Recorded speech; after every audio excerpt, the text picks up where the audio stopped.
You are live, it says. Well, we will see. We are live. Well, it says that, but I'm not seeing us in YouTube yet. Although I'm sure I'm talking and acting like a fool because I can't see myself. There I am talking like I'm a fool. Good morning, everybody. Good morning, Ian, Tony. If you're still here, good morning and good luck to Caitlin and whoever else is dancing. And hope she does well. And Tina's in the house. And I thought I saw somebody else, but maybe I did not. Maybe I was thinking about Tony, Phantasmic Chronicles. Oh, there's Zippity Doo Doug.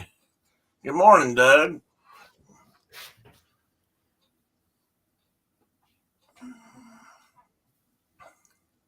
Morning, all. We were discussing weather, mostly Florida. Hey, there's Carol. Good morning, Carol. Carol's here, Teddy. You want to get back up? You want to get up and say hi? That's all we talk about's weather anymore. Well, it's because you've got such interesting weather right now. Everywhere. Let me see if I've got that picture here handy. Which picture? The one you said you sent me today of the lake. Oh, last night. Oh, I didn't get it. All I got was the comment. I didn't get the picture. I thought you meant you sent me another one. We'll have to try that again. Unless it was email. I think I sent it on my phone, but the picture might not have come through. Yeah, I don't see it. It just says Lake Z is out of its banks. That's no picture. Weird. Yeah, we're who asked about snow? Tina asked if I still have snow. I still have many feet of snow, but I'm also got lots of water now. Yeah, because it's starting to melt. Off and on during the day. Oh, Mike. Right now it's ice, but here in a little while it'll be water. Mike is folding close today. Good morning, Mike. Good morning, Diana. Apparently, Diana cracked the whip and Mike is folding laundry. Ian says the older I get, the more I find I like talking about weather. It is a favorite old timers kind of conversation, Ian. It is indeed. I can remember them sitting there whittling. I can imagine us sitting there whittling, trying to run out a big long curl. Reckon it'll rain before the crops come in, Mark.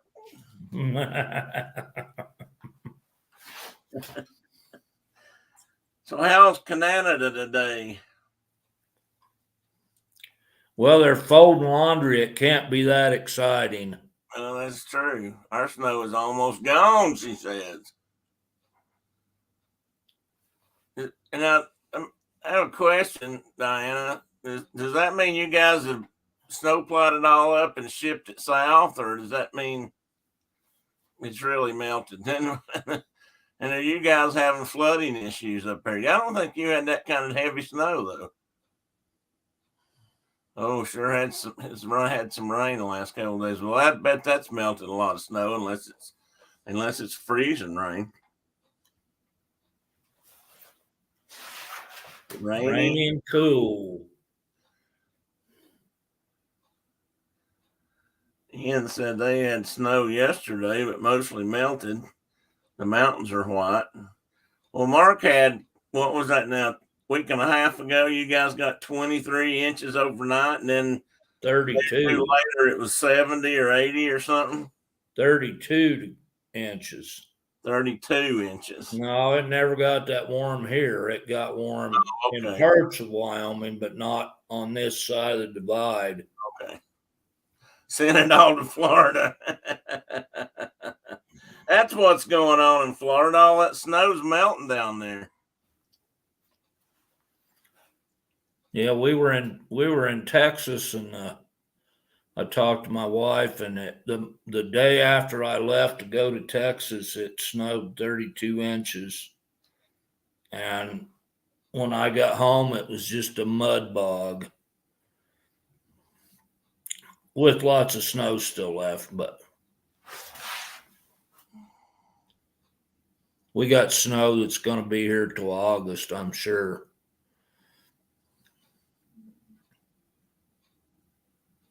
Are you there? I'm here.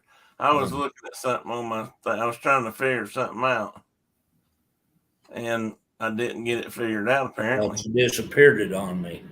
no, I'm here. I'm right here. I was trying to do something with Mike, but I don't know if I did it or not. Well, I got new controls or something. I can go to channel, pin message, report, remove, put a user in timeout, hide user on this channel, and remove somebody as a standard moderator. How about that? I can actually make a moderator too, but apparently that shows up on a different screen.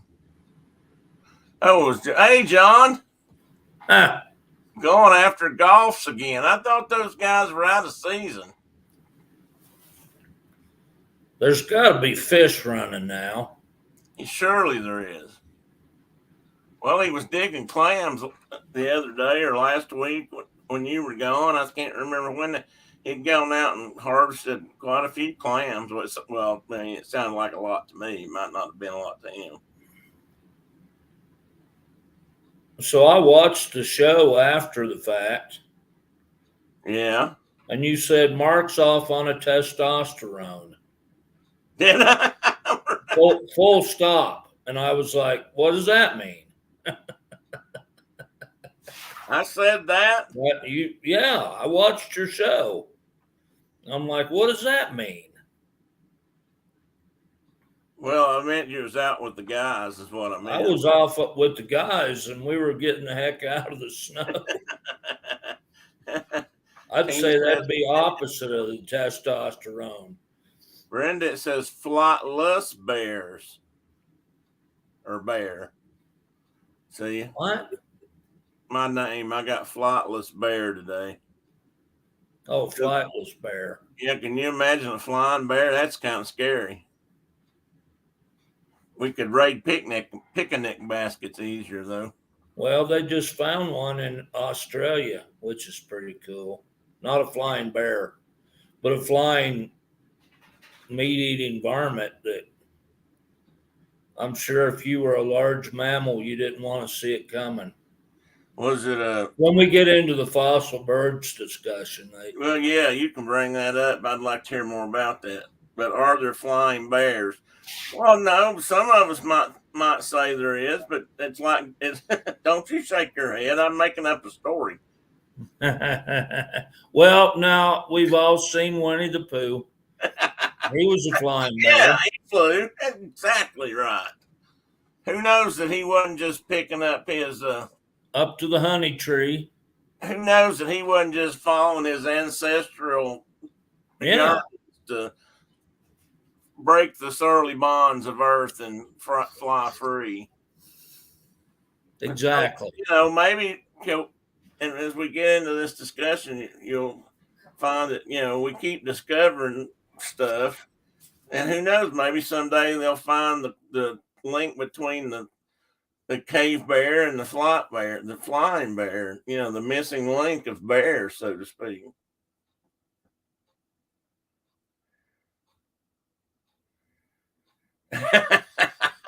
Carol, that's exactly right. A bear in the air. That's right. I remember that. That meant they were, cruising the interstate with a helicopter. They're sneaky. Some highway patrol places are sneaky like that. Anybody here ever saw the original Gumball Rally movie? The cops came after some of the racers or participants. They weren't officially racing. And I can't remember. I think it was the guys in the Ferrari. And they realized the copter was up there, so they nailed it, and they actually outran the copter, which was kind of fun too. It was on a really straight road out west somewhere. A Mike, bear in the air. And they even had a bear in the air.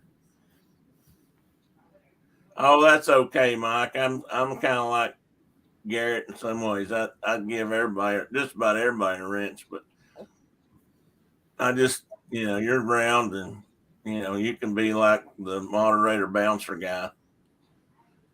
But I wouldn't, you want me to ask Garrett or Doug or Jeff.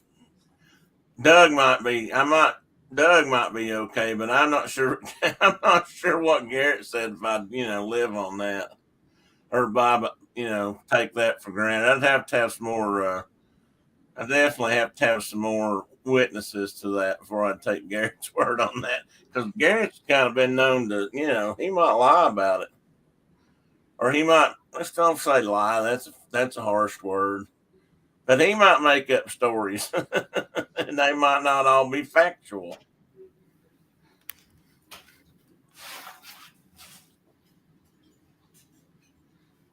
There you go, Ian. Thanks. I think I don't know how to take that, Ian. Is that a compliment or a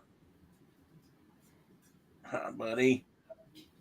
He let go of my shirt. I don't know if he's just wanting attention or if he's trying to tell me to leave him the heck alone. I think I keep laying my arm on his arm of his chair, and I think I'm whacking him in the ear, and he's tired of that. Hey, Doug, welcome in. There's Zippity Doo Doug. Zippity Doo Doug. Zippity A.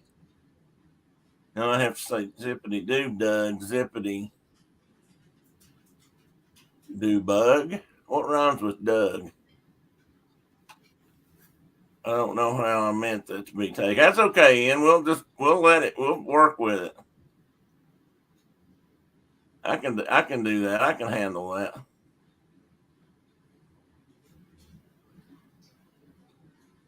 Dun, dun, dun, dun, dun, dun, dun. We'll wait just a minute. I'll wait a couple more minutes, then we're gonna rise and shine. If anybody comes in, they usually come in a little later anyway. I mean, not rise and shine. We'll hit the road here. I showed Brenda that picture of Boudreaux out in the field, looking out at the horses, kind of wistfully thinking, "Oh, when I'm a big dog, they'll be in trouble." Yeah. They'll not know what hurted them when I get out there. I looked at some other pictures of him. He's not a bad looking dog, actually, for a cross up between a wiener dog and a border collie. I mean, he's got characteristics that some of the things. Well, he's just as good a dog as you can have, too. There you go. When he was a puppy, he was a pain in the backside. He chewed shoes and he did all that. He kind of took that overboard, but he's outgrown all that crap, and he's that's just what a I good boy. Think. He's yeah, what you said. I mean, he would grow out of it. I wonder if anybody. I was thinking about this morning. I wonder if anybody actually gets out and hunts Dachshunds or Basset Hounds anymore anywhere. Oh, I doubt it. Well, I doubt it too, but I mean, it'd be kind of cool if they still did. Maybe in the old country. Well, that's what I was thinking. Maybe over in Europe, in Germany or something, they still. But it was fun. When I came home from Texas, you're gone for 8 or 9 or 10 days, and you always wonder how your dogs will react when you get home. And Shauna was at work, and I got to the house and opened the door, and they mobbed me. I mean, I was my Vizsla jumped up and grabbed me around the neck. Oh, really? She's got great big claw. I mean, she's a bigger dog, and I'm like, you need to let go. It's like a bear had a hold of me, and it was fun. They were all dancing around, so it makes you feel good when your dogs, welcome you home. We came home from the beach a couple of weeks ago, and the cats were kind of like that. Chloe was pissed off and didn't want to talk to anybody, and Teddy was glad to see me. But that's how they are. That's their temperaments are so different. She gets mad and she pouts and she'll walk around and not give Brenda the time of day, and for several days until she decides, well, I guess it's okay. They're back home. Well, and even my border collie, who only cares about work, Yeah. he was spinning in circles and, hey, Dad's home, and that was just kind of cool. But then he went right back to work. So, well, he's a good hand. All right, I got people asking questions and wondering and bewildered, so I'm going to start this thing, and we'll talk about it. Let's see if I can do it right today. Anybody want to bet on that? You got a slideshow? Of course I do. Well, no, you're not going to do it right. Okay, here's my chance. That's a silly question. You're not helping much, you know that. Okay, I think this will do it right here. Let's see how it goes. 1, 2, 3. Woohoo! Look at that. Look at that. Good morning. What is that? I'm getting ready to tell you. That ain't right. It don't look right, does it? No. Well, hang on just a minute. I'm going to run through my spiel here. Grab your coffee and sit by the fire, and we're going to talk about stuff. I'm not going to tell you yet. We'll get to it just in a second. Please consider hitting the like button, subscribe to the channel, and leave a comment. Apparently, all those things help YouTube promote the channel, like they're going to do that, but Wouldn't be Saturday without a slideshow. There you go, Diana. That's kind of what Carol said once. She said it wasn't official unless I had slides.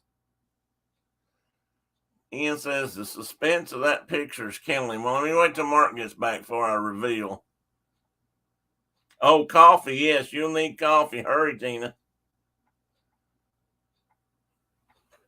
And I'll go ahead and refill my cup while we're waiting. Again. Third time. See if this one lasts any longer than the other two. I doubt it.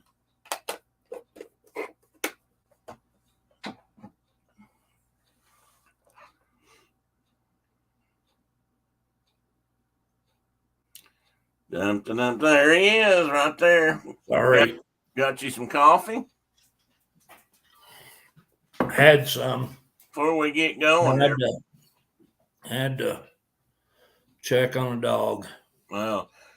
Well, before we get going too far, how's everybody, speaking of that, how's everybody doing at home now? Me? Your wife, she was not happy. She had a bad weekend last weekend. Or no, weekend when, it was before you left, wasn't it? Everybody's good. Everybody's good. Good. And is she with you today, or is she still stuck in town? No, she's here. I mud bogged out to the end of the property and picked her up yesterday. That's good. We got to leave her car out at the end of the property because you see, Mark's got a problem. If he falls down and don't get up, he's going to be a fossil in 10,000 years. It's a half mile from the corner of the property to the house, and down one driveway, we've got a few options to get to the house, and they're all environmentally challenged right now in various ways. Ian says he loves a good mud bog. Either it's a mud bog on the north side of the house, or a or sled it's ride. or it's a daggone 10-foot snowdrift on the south side of the house. Isn't that strange? You got mud on one side of the house and ice and snow on the other still. Yeah, interesting. not handy, but interesting. it's not fun interesting. It's No. just, we'll hopefully live through it and be able to, like, by God, back in the winter of 22, 23, you never even seen winter, punk. You whippersnapper. You wouldn't know winter if it jumped up and bit you in the backside. That'll make a good story for your grandkids. Okay, next picture. This is one everybody's wondering about. What is this thing? Well, this was recently discovered. I believe it was in the near future or past. It's not. I can't remember the exact date now, but yesterday when Brenda actually showed this to me, I believe. Hey, Dave, welcome in Adventures by D. I got quite the biodome there. You got quite the biodome there, Mark.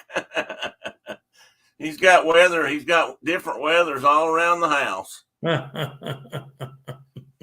Where the sun's around the most is the mud, right, Mark? And the ice and snow is in the shade. Well, some of it. No, it's just weird. It's just weird. I put it this way, it'll be a mess all the way around this house when it all starts to melt away. Okay. I called my peeps in the Air National Guard yesterday. I got two good buddies that are in the Wyoming Air National Guard, and we hunt together. As a matter of fact, I was with both of them last week, and I told them that they met each other sandbagging in Baggs, Wyoming. Oh. And I said I might need their assistance pretty soon. And their technique. So they moved me to the top of the list. Oh, really? One of them is a chief master sergeant now, so he's got some pull. So they really could do that. If I got water coming up, he's like, heck yeah, we'll be out there. But wow. Anyway. Well, you might have before it's over with. Fortunately, I guess the river, while it's flooded, well, you said it broke loose, I guess, upstream, but downstream, is it still blocked? I'm living in the 100-acre woods without the trees. Who said that? I am. I did. You are. And the wow is just it got floodier and floodier. It was quite the blustery day. Hey, Tedward, he's turning around now, so I'll leave him the hell alone. So what's the matrix? All right, here we go. Let's talk around that thing. That is a recent finding in Canada. Brenda might be able to tell. She found this actually and showed it to me, I believe. But it's that is a prehistoric squirrel. They have decided, which therefore it is appropriate. So what's the matrix? Is it this is an X-ray? What do you mean of the squirrel? It's not fossil. Is that yellow rock or what is that? No, it's mummified. It's not actually. It's not a fossil. So it's not a fossil. No, it's not a fossil. But I thought it was really cool, and so it's a mummified, and I believe they think it's about 30,000. I think it said 30,000 years old. Fossilized maple syrup. Could be, Ian. That might be what happened. Tina, get ready for the counting to get really complicated today. Oh, I'm glad that we can joke about these things. And somehow I feel like that way everybody is in touch and involved, engaged. That's the right word. Yeah, it was in Canada, Ian, but I can't remember exactly where. Yeah, this could be a squirrel day. You never know, but it might not be actually when we get started here. This is one of Mark's favorite subjects. But they X-rayed it too, and that's what this is on the right. It's the X-ray of this bundle. I mean, if you look, you can see the shape there. It's an interesting ribs, and I see what it is now. I thought they were looped. I thought, wow, that's weird how that goes over the spine, but that's Those are vertebrae. yeah, those vertebrae and Where's the skull? Is that a it's jawbone? on this end, but you can't really see it in that they Oh, didn't the X-ray don't show it. yeah, that's Doesn't show it. Listen to yeah, and I me. don't know what this is right here. You'd think I grew up in Tennessee or somewhere. Yeah, you Oh, would. that X-ray there don't show it. No, it don't. It ain't there. Uh, And whatnot and such. yeah, I was trying to figure this. I don't know if you can see the cursor. I guess you can. This stretch right through here. That's odd. I mean, this is obviously a leg and a foot, but this is serrated. I wonder if that's jaw or mandible or something. I don't know if that would be like that or not. That's too small. That's not vertebra for a tail. That's too close. You know, this almost looks like the head right here. If you look, I mean, Yeah, that's the top of the skull right there. looks like yeah, that looks like an eyeball orbital socket, and that is probably an ear right there. The auditory bulla. Yeah, that what he said. And this is probably a front. I don't know if that's a front foot or because there's two of them here, so I'm not sure. But look at that claw on that dude. Well, he would have 2 feet on the Well, front I and know. on the back. Yeah, I realize that. But I Yeah, was just that looks like a front foot on the top. in a hind foot here, maybe. Well, that might be both front feet. Well, it could be. That center claw, though, is much bigger than the others. And you know, now that I think about that, when we were talking about squirrels that time, And seems you're like just flipping through slides like they ain't even oh, there. sorry guys, don't close your eyes. Nobody puke on me. Sorry, I need to turn that off so that doesn't happen. Anyway, I thought that was pretty cool. Brenda found it, and I thought, well, if I don't come up with something else today, we'll talk about squirrels again, or we'll just chase squirrels. But I thought this would be a good one to start with.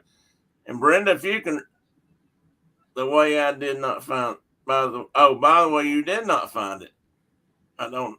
Oh, you don't know where I got it. Well, I thought you gave it to me. I know I looked. Maybe it was on TV and I looked it up. Maybe that's where I found it. Hey, Francisco. Good morning. I think I missed you. So Brenda thinks that was her thought. She said they found Scrat. After all those years, this is what became a Scrat. That's him. He was still trying to bury his acorn. He's still either that or Blake. I hope he got it before he ended up like this. I really do. Well, Brenda, you could have supported me there a little bit. You know, can you not tell a little white lie either? I'm just not getting any help today at all in the story department. But anyway, I thought that was cool, and I don't. It wasn't very long ago that it was found. You can look it up. 30,000-year-old mummified squirrel found in the ice, and you'll find the stories about it. And I was trying to think if it was a fisherman or I can't remember how they found it, or just maybe it's just a road worker plowing the roads. I don't know, but anyway, So that's a Pleistocene squirrel. That's cool. yeah, that's what that is. There All were right. there were mammoths walking around when that squirrel was alive. Yeah, I bet that's well. Now I searched. I bet it was a big squirrel, but it's not really. He's holding it in his hand. I would have thought it would have been bigger than that. Well, he's got both hands cut, but of course you don't know. It could have been a young one, but I don't know. I just envisioned squirrels like that being bigger, but what do I know? back when me and Davy Crockett was hunting bars, these things were running wild in East Tennessee. They're all gone now, but that's another story. Brenda chopped down that cherry tree. Good one, Ian. I like that. All right, here we go. Hey, I recognize that guy. Hey, I know that guy. We're going to talk. We talked about fossils before of different things and mammals that were found in East Tennessee and in other places, but we really didn't talk about, well, birds aren't mammals, but we really didn't talk about birds and fossilized remains. And I got to stop you right here. Okay. We had a director in my department, professional wildlife people. Yeah. And he was the director was talking to my boss, the guy that wrote the Broken Circle book with my buddy. And he made a comment, after all, Bill, birds are mammals too.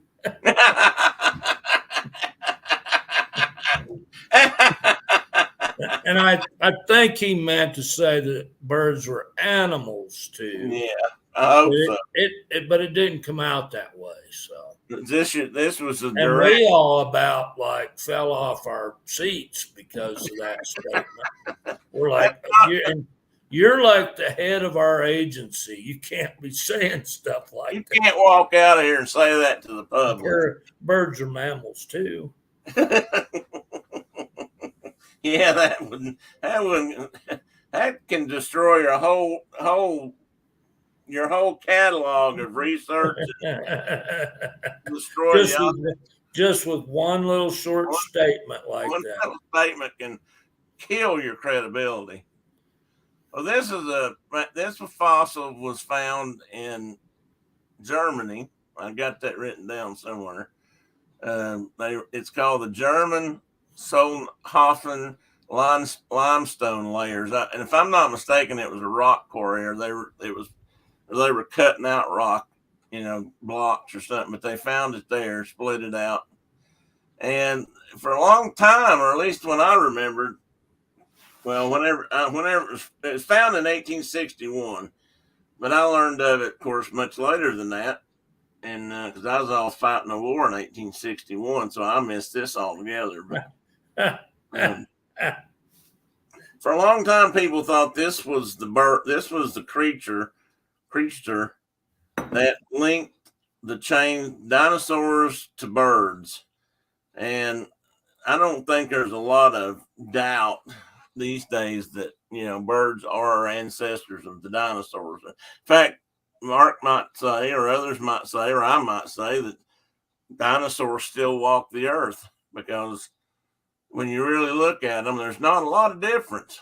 But we'll get to that in a minute. But this was Archaeopteryx, and like I said, for a long time, he was thought to be numero uno in the bird world, and one of the first skeletons that actually got that was this good and this clear, and they kind of figured out what it was. Because if you look really close, you can see the wing feathers. I mean, here it just looks like bare bones, but you can see all the wing feathers on the top and both wings and out his tail. He had quite the plumage. That's a nice looking tail he's got there. So unlike modern birds, yes, this thing had teeth.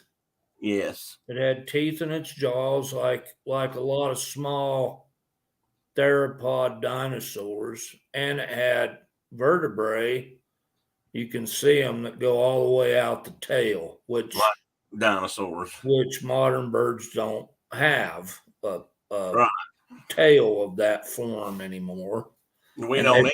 So, and they figured this critter was mostly a glider, that it would climb, and it has. If you look at the wing bones, if you look out on the end of the wing bone, it's got fingers and claws. And they figure it climbed up trees with its little pointy claws. Kind of like a bat would.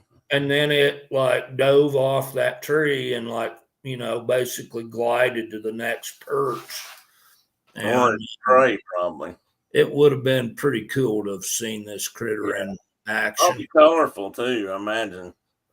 Yeah, it lived in kind of a semi-tropically kind of a place, and yeah, I bet it was beautiful. But anyway, that's an interesting point you just brought up. A lot of these major changes and discoveries are in places that probably when they came to be were tropical. Yeah. Not anymore, but they were then. That's, I guess, things. I guess that was a better so-called nursery for that kind of change over time, where it wasn't quite as harsh like the Arctic. And Ian made a comment that the cassowary looks like a dino. And yes, indeed, it darn sure does. Yeah, it does. That's a really neat bird, and all birds kind of look like dinosaurs. Even a chicken looks like a dinosaur, and they act kind of like what our vision of what maybe dinosaurs acted like. If you got a feather that's out of place and you look like you're a little sick, weak one, and you're in a flock of chickens, you're going down. Yeah, they're going to take you out, and they're going to eat you, and that's just the reality of it. And I don't know if we're going to talk about the links between birds. Well, we're going to try to talk about them some as best we can, or what we get time to. Dave, what is your son Dean? I mean, is he just interested in this topic, or does he specialize in this in some fashion? I mean, he could be a professor at what's the word? An upstanding university or something, and teaching paleo archaeology or paleoology or some one of them ologies about things like that. I first became aware of cassowaries watching zoo shows and things like that on TV with the girls, because I think the first cassowary I saw was on an Australian show where the guy that handled reptiles for them, but not the alligator guy. It was a totally different guy. Not the alligator guy. You know what I'm talking about. I know who you're talking about. I'll be honest. I hate he got killed like he did, but I thought he was another one of them guys that was, while he was doing some good and showing people and teaching people, he was also kind of not careful as he should have been, and I would say not as responsible maybe. And he died in such an odd way, though. That's anyway. You had cassowaries at your zoo. Oh, that's cool, Ian.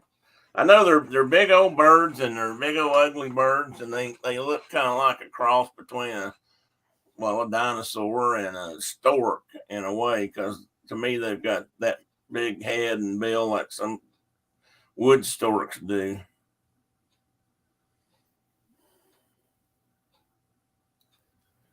What do you mean, Brenda, about the protein? I mean, I know what I think I know what you're saying, but do you know why they have to do that? Because I can't remember. Oh, maybe you're talking about them eating little ones.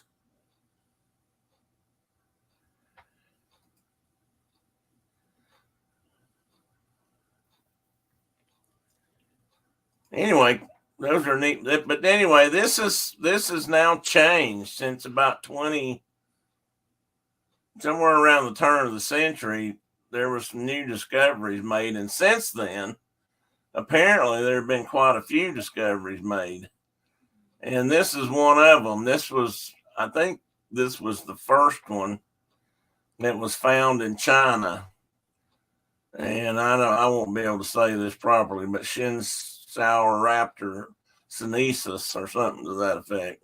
Mark, you can probably say it better than I can. But this guy was more dinosaur than bird, but he was feathered.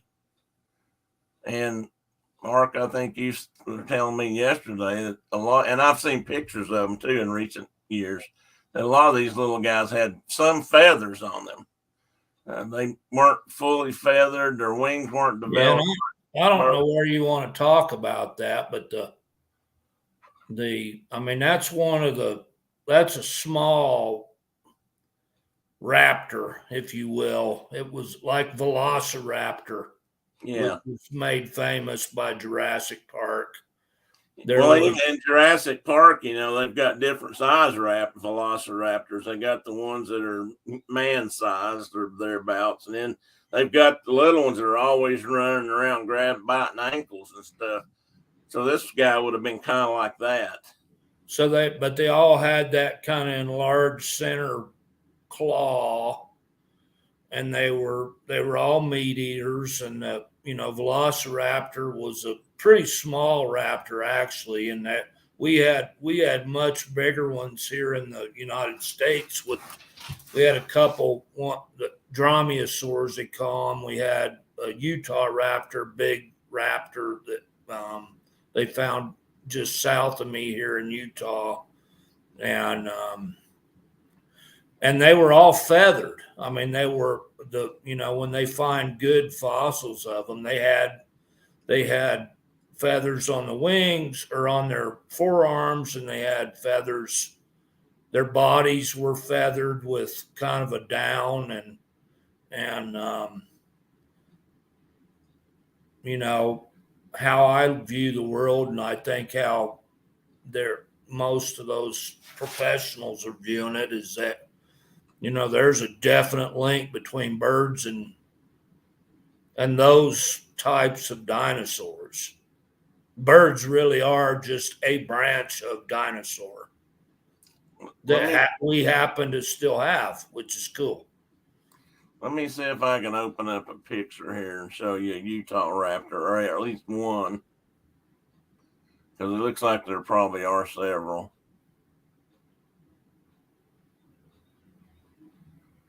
Hell, if it's going to open, I don't know if it's going to open. It says he was heavy built, large. It was a big one. That word you just used, drama something. Dromaeosaur. Yeah, it moved before I could look at it, but well, shoot, it's not going to let me make a pic. Which is just a highfalutin way of saying raptor. Okay, let's see. Let's see if this works. I'm going to try to drag this over. It may not let me do this. Well, it may not even give me an opportunity to do that. All right. Now there it was. I wonder if that's a Mormon thing. Well, that is very difficult to look at. It just keeps going away. So I'm going to say forget it. I'm going to find another one. Anyway, they're a lot bigger. They're big, and there's some depictions here. This one's in the Smithsonian Institute. Maybe I can get this one because you can see a lot better with this one. Well,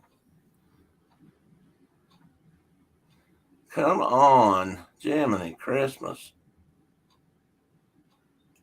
All right, can you guys see that screen? Negative. So you don't see that raptor? Well, I see that your slideshow. Yeah, but you can't see the one. I tried to put one overlay one just to see if I'll show you that later. We'll pull that up later when we get through talking about it. But I'll try to pull up a couple more. And but since it's not on the slideshow, it won't look at it. But I think it's cool on these fossils that the material that they fossilized in leaves feather impressions, and it's that behind the scale. If they hadn't have done that, and there may be some that are found and later found to be wrapped or feathered. If it hadn't have been for that, they might have gone a long time and not even making that connection. I mean, I mean, because like you said, if they'd been in some medium that wouldn't, just didn't hold the feather content, or didn't solidify soon enough, maybe the feathers disintegrated. Well, and when we were kids, dinosaurs were either gray or green. Yeah. And they were solid colored gray or green, and they didn't have feathers. They Right. they were big, slow moving lizards, basically. And I mean our understanding and our view of what it probably actually looked like is amazing to me. Let's see. And I mean, even tyrannosaurs had feathers. The adults probably did not, but the juveniles up till through sub-adulthood they were covered in down. It's just really interesting. Carol, well, first off, Brenda clarified what she was talking about. The chickens that killed the weaklings and then ate what they killed. That's how they got their protein, and that's true. They did get protein from that. And Carol said when she taught second grade in the late '90s and the early 2000s, she said they had a dino unit in science, and she's always amazed at how much new knowledge there is since then. And that's a good point, Carol, because so much has changed. I mean, like Mark just said, when we were kids, dinosaurs were green, and if they had spots on them, they were just a different shade of green and were gray. And they were slow. We thought they were slow moving, big creatures, and for all we knew, Fred Flintstone really ate brontosaurus steaks. But lived in swamps. Lived in swamps, and later they've discovered more and more about these critters, and found bigger and more complete skeletons of different ones. And they used to think that Tyrannosaurus Rex wasn't all that fast moving because they could assume they were cold blooded creatures. But what they've figured out is that's not true. That they weren't cold blooded. They very possibly were warm blooded as we are, or in some fashion similar. And so they could get up and run at least for some distance, at a speed that allowed them to pursue and capture game or prey. I mean, so it has changed so much. And then all this other stuff about birds and feathered dinosaurs and how much color dinosaurs had, which just makes sense if you ever go out and collect snakes or lizards in the desert or someplace like that. The colors on some of them are just amazing. And or if they're in breeding season, they're different. I mean, it's just really cool. Or birds. Or birds, yeah. Look at birds, how colorful they are in breeding season. Yeah, it's definitely one of those sciences I've learned a lot since I was young. Yeah, and I have too. I learned some when I went back to college. That's probably where I learned about Archaeopteryx, to be honest. Even though it'd been around for a lot longer than that. But say hey. Just didn't know that much. Hey, who you got there? Boudreaux? Gigi. Oh, I can't see her. Okay. My Visla. Oh, I do. Hey, Gigi. There she is. Good girl. All right, you can be gone. And she is. Yeah, I think it's amazing science. I mean, it's changed so much. Most kids, even me to some degree, grew up wishing they could, do this. I mean, who wouldn't like to be out there finding stuff like with this? I guess some people wouldn't. I say that like everybody would, but I can't think of anything that would be more exciting or fun than finding lost treasures or secrets in the mountain somewhere, or dinosaurs or fossils. I just think that would have been so what a way to make a living. And I don't know what order these are in, Mark. So I'm probably, if I don't I may not have them in the order that we should talk about them, so you can clarify some of that, or you can tell me. But I'm just going to show what I got, and we can go from there. But anyway, that's that guy, and then this is another one. Again, this is also from China. They found a lot of new specimens,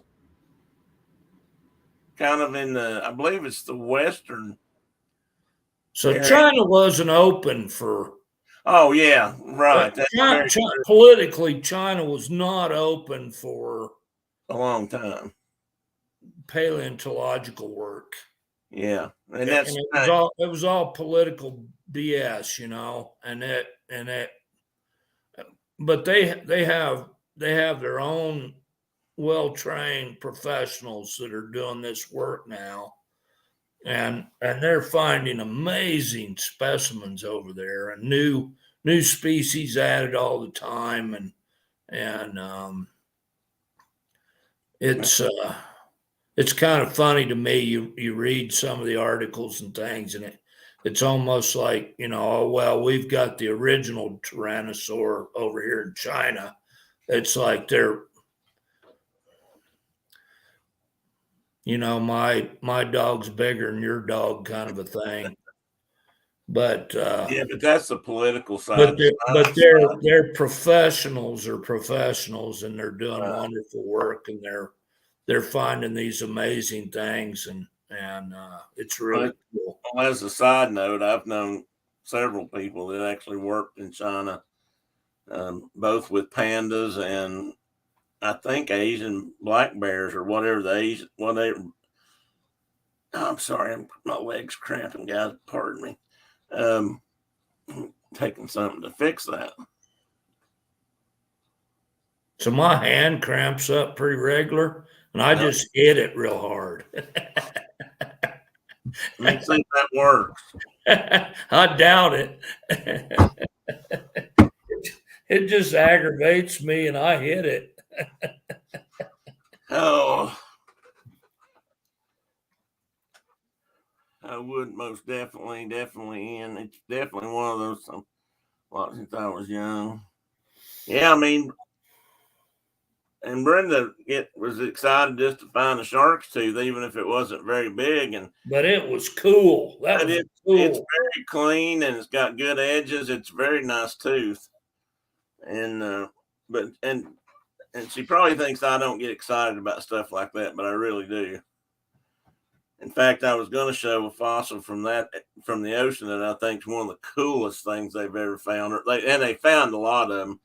It's kind of like the creek in Indiana, but nautilus shells that they have found go way back. You know what I'm talking about? I know exactly what you're talking about. Well, I was trying to work a little. I thought you were trying to hypnotize me. Just relax. Yeah, these are cool fossils. The early philosophers and / mathematicians / scientists thought that the nautilus and probably some other creatures. I mean, they looked at this and tied things together, but they would use the way the nautilus spiral. They thought was a perfect. How did they describe that? It's like the perfect sequence of curves and degrees and angles and all that. They looked, and then they actually used things like that in how they created their art, their sculptures, and their buildings and all that kind of stuff, using what they considered the perfect dimensions. And so anyway, I think that's one of the really cool. I'd love to find a nautilus shell. Well, and it was cool because those things swam. They weren't they weren't laying on the bottom. They were up in the water column swimming. They were a squid basically that lived in this beautiful coiled shell, and they swam around in probably big groups. And if you were a nautilus, it was a bad day if the mosasaurus showed up, because you're about to get eaten. Mosasaurus. Yeah, I Now, mean, if you go to Kansas, there are nautilus fossils all over the country in Kansas because that was once an ocean, a shallow ocean, but there was a big old lizard that lived out there that ate nautilus and turtles and other things. But anyway, if you know anything about I Kansas, you know. digress. No, you A don't. That's good. squirrel. That's good info. If you know anything about Kansas too, the ocean there was just flat. Kind of plain. It was just flat. I'm trying to make a joke, but it's not funny, except to me. It is flat. It is. The ocean would have been flat anyway. But Brenda said the Nautilus is the perfect Fibonacci. Yeah, that's the word I was trying to think of. It does fall into that sequence, which again they thought was the perfect. They refer to those as the perfect combinations or something. I can't remember exactly. Anyway. Yeah, Ian, that's right. It was right at the shore. Oh, okay. Yeah, Now, in Dinosaur eastern Ridge. Colorado. Okay, that's what I was getting ready to ask. Have you been there, Ian? Have you gone there to seek and discover, or just see what they've got? Brenda, it is exciting to hold and examine something that belongs to a big, powerful, beautiful animal. It's fascinating. And not only that, but these teeth, like she found, or this tooth, are from a big, beautiful animal, that predator that lived millions of years ago.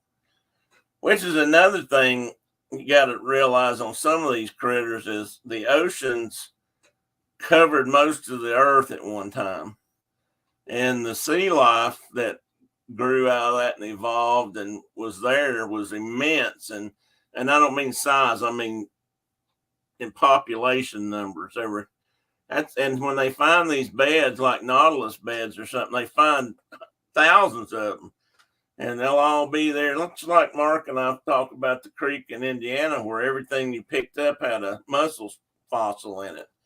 I mean, to do that, to end up like that in a layer, and I'm sure there was lots of places in that county that were like that, maybe everywhere, because that was just that layer of sediment where all those things fell down in the water column to die. And, millions of years ago, and they turned into rocks. Anyway, back to birds. She thinks the same thing about shark teeth and arrowheads. Well, I get that. Ian says, yes, I have. They have footprints from the top view, but they also have the big brontosaurus. Yeah, it's not, they don't call it that anymore, but that works for me, Ian, because I grew up with brontosaurus. Apatosaur. What? Apatosaurus. Yeah. And isn't there a new one now called like the gigantic brontosaurus? There's all kinds of new ones. I know I saw something recently. Seismosaurus, Ultrasaurus. There's all kind of them. Yeah. I read an article again, I think the other day when I was looking at some of this stuff. That this guy was showing some of the huge leg bones that have been discovered. And I think they were in this country, and they were way taller than a man. Utah and western Colorado. Yeah. Anyway, it's fascinating.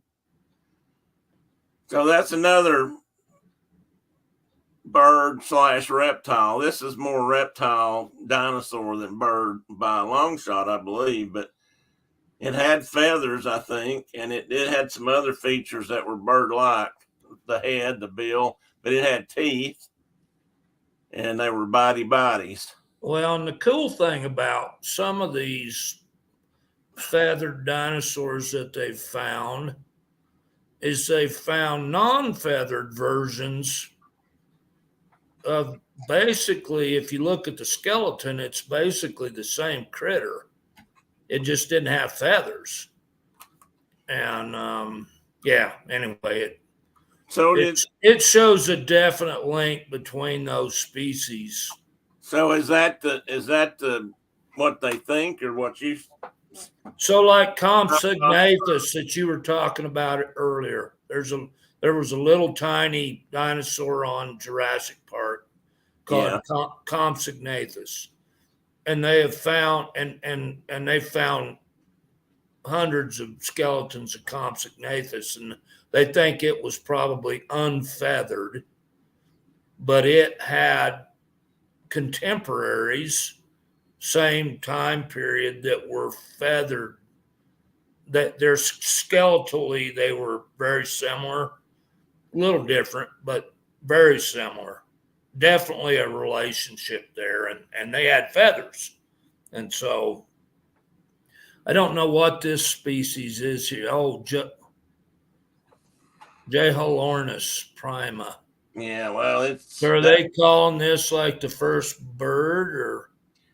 It was just no. I don't know. I found the picture and the comments a little bit, just talking about this was one of the many they have found there. That's why I said I don't have all the details on these. And it looks like it had jaws and teeth, and yeah, but it was all found out here. It goes back to the point we were making earlier, that how much this has changed just in the last like 20 years, where they keep finding newer as in new discoveries, but ages ranging from different places. In fact, so much so that I read an article yesterday that said they think that now that they're finding more of this lineage, that Archaeopteryx has moved back into the line in a place, I think, more towards the beginning than the end. I can't remember how they explain. But it wasn't first. I mean, we thought for a long time it was the first bird. No, it wasn't first, but it's moved back into the line in a position. But it's because they keep finding more and more, and that's what's amazing. I mean, they're finding all these things now, and I have to assume in layers. There's eons and stuff passed. It's just fascinating. It always amazes me when they find a spot on the earth and they start digging and they start finding all these various species. I mean, the fact that they're just all there in one place is so, I would have to think, unusual. But then again, maybe it's just how they thawed out or dried out, or the climate change. And, becoming a fossil is a rare event.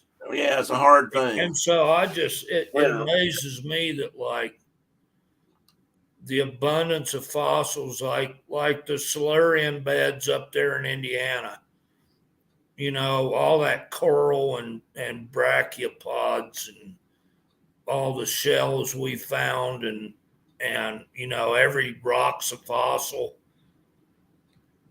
That event was rare to become that. So what was it? What was the diversity and abundance of life really like there? Does that make? Yeah, that's what I mean, and it does, and it probably all ties into climate change and habitat changes, and I'm talking about. Don't get me talking about climate change. Well, you know what I'm talking about. I mean, it went from ice age. I'm just kidding. I just would like some global warming. He's been to Texas, so he's all fired up. No, I'm cold. Tina said, I got a point for the pun. Al Gore promised me I was going to warm up, and he lied. Well, this year he lied, that's for sure. Oh, Tina, I got which pun? I don't know what I said. Oh, I like to be punny sometimes. That was your nickname for your dad. We call him Fossil. Ian, I don't know if I believe that or not, because you can't be as old as I am. At least I don't think you are.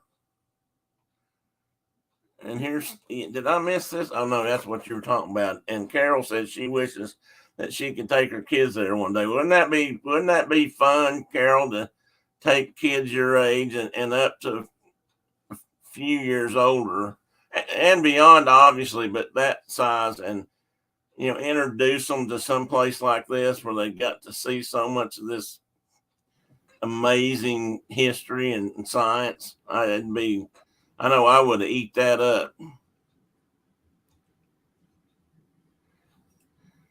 When someone I read this a minute ago, but it's when somebody calls Ian a fossil, is it a compliment? What do you think? Absolutely.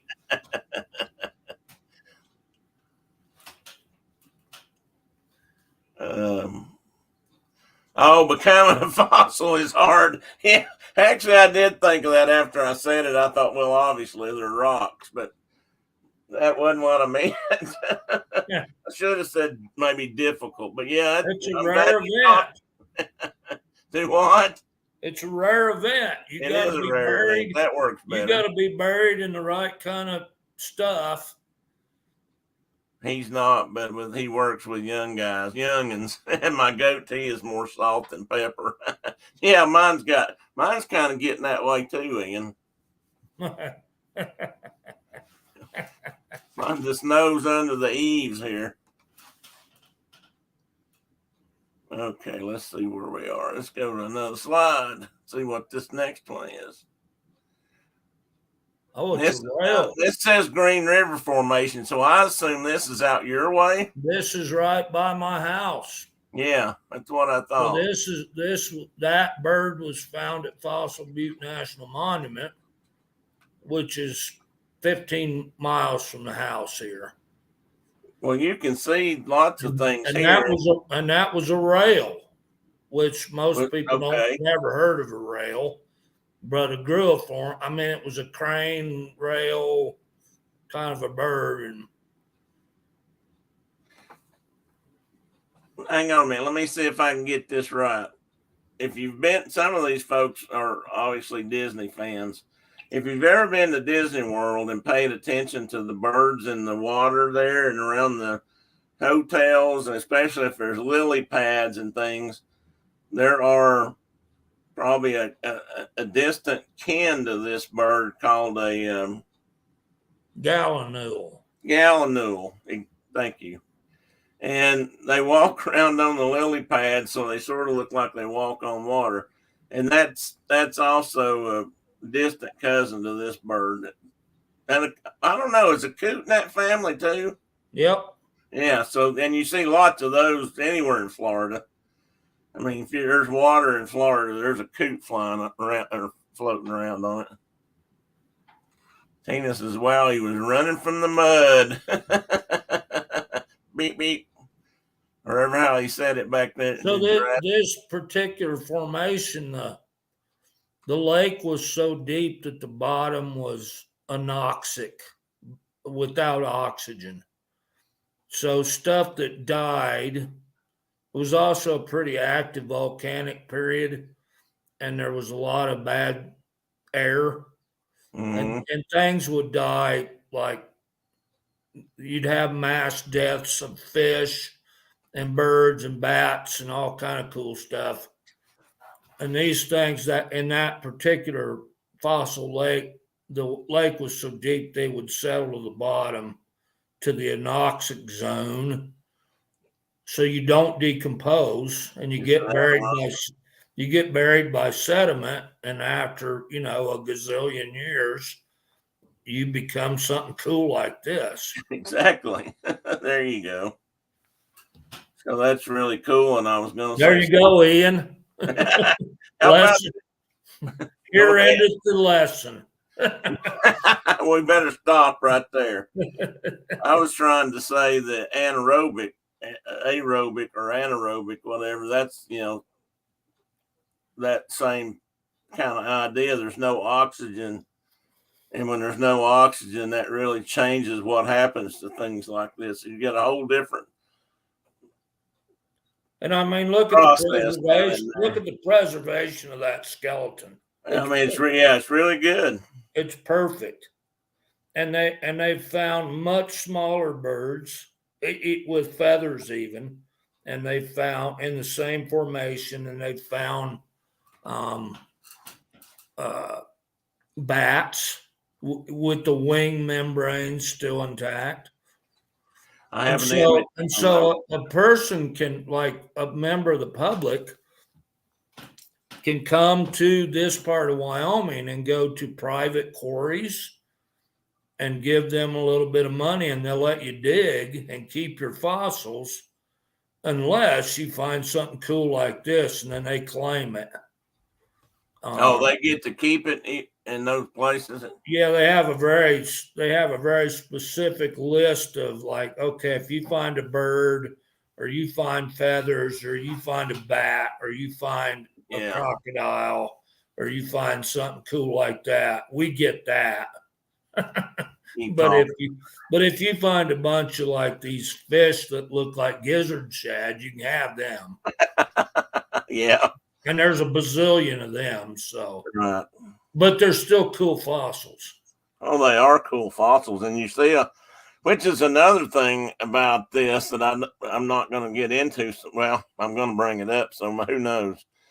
But there's a market for this kind of stuff too, and the bigger and rarer a dinosaur fossil is, the more it's worth to some people.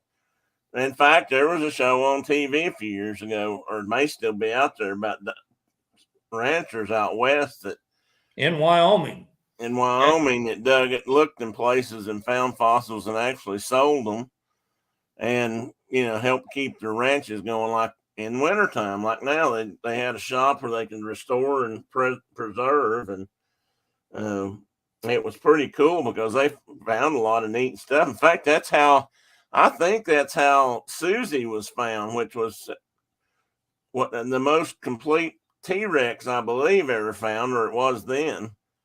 I don't think it was the most complete dinosaur as a whole, but I know it was the most complete T-Rex at that time. Yeah, so she was on, I'm trying to think. She was on one of the Lakota Indian reservations. Oh, was she?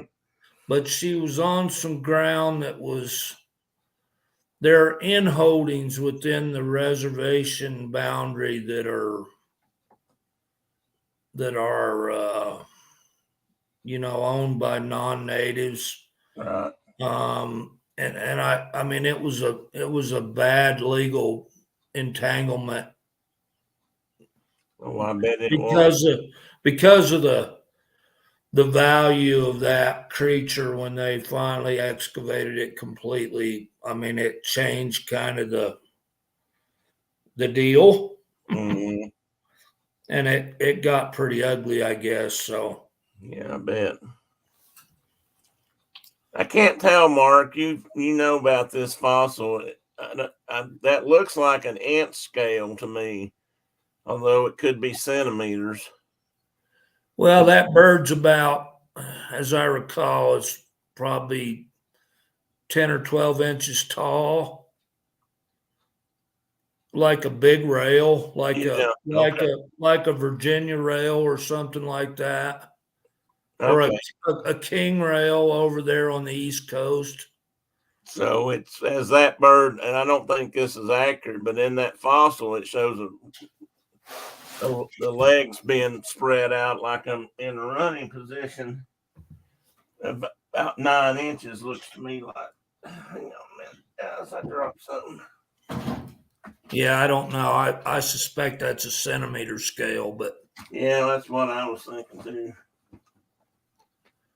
But I couldn't see any markings on it. Anyway, you generally don't use inches when you're dealing with science. I'm going to say this, then I'm not going to say more about it. I saw somebody saying that the metric system was demonic and evil kind of thing, and they were forcing us to follow it up. And I thought, wow, that's interesting. Well, we never have done that, so no, we tried, and resistance overcame it. The rest of the world, actually, the Brits do both. So, well, and they still measure weights in stones. So, yeah, Brenda and I were discussing that last night. That's a squirrel, Tina. You know what a stone is? 18 stone. You know how much a stone weighs? Me? I mean, yeah. No. 14 pounds. 14 pounds. If you weigh it in that unit of measurement, 14 pounds. Now, why in the hell would you come up with a unit of measure that's 14 pounds as opposed to 10 pounds or 15 pounds or something that kind of fits in the. Why does it take 12 inches to make a foot? Well, that's another good question. Hey, Kay, welcome in. Is Tina leaving or is Diana leaving? I got to head out early. I'll watch the remainder. All right, Tina, have a good day. Be safe out there. All right, moving on to the next bird, I think. And this bird is another Jehovah Witness bird or Jehovah Rhinus or whatever. Jehovah. And again, did you just say Jehovah Witness? I did. Sorry. Oh my God. I apologize. I didn't really mean to offend. That just came out. You didn't offend me. I just wondered if no, not you. I was thinking about. I don't know if anybody else might be. I knew I'd get by with it with you, but anyway, I'm sorry about that. That just popped out of my head. These things happen. That's how come I chase squirrels so much. Anyway, this is another bird from China, but you can look at it. If you look at the fossil well, I mean, look how long that tail is. That tail is, geez, I'm going to say at least 2, maybe 3 times the length of the body. Well, at least 2. But you can see the wings. Huh? And they figure that, all these birds that, or half birds or whatever you'd call them, the early forms of birds, that most of them were not probably active flyers. That they did a lot more gliding than flying. And we got birds today that don't fly, and we've had more that didn't fly that no longer exist. The dodo bird has only been gone a couple of 100 years, and it was. Well, they regressed. They went backwards in time, they? Basically. Well, they figure they, ancestor-wise, they probably were. Yeah, that makes sense. Could fly, and then they went the other way. You look at the kiwi or and they've almost regressed to the point where their feathers are kind of like hair now, not feathers anymore. Yeah, I've seen pictures. Is that a Kia? Kea? Is that the one you're talking about, or is that a kiwi? The kiwi itself. Okay. Well, there's another bird over there in that part of the world. It's called, I think it's just Kea, and it's a big green parrot. It's a parrot. Yep. And it's got little bitty wings and doesn't fly. Right. It burrows into the ground, in fact. Adding domestic cats to that mix has been a bad deal for those birds. Bad deal. I read a book. The guy that, believe it or not, the guy that wrote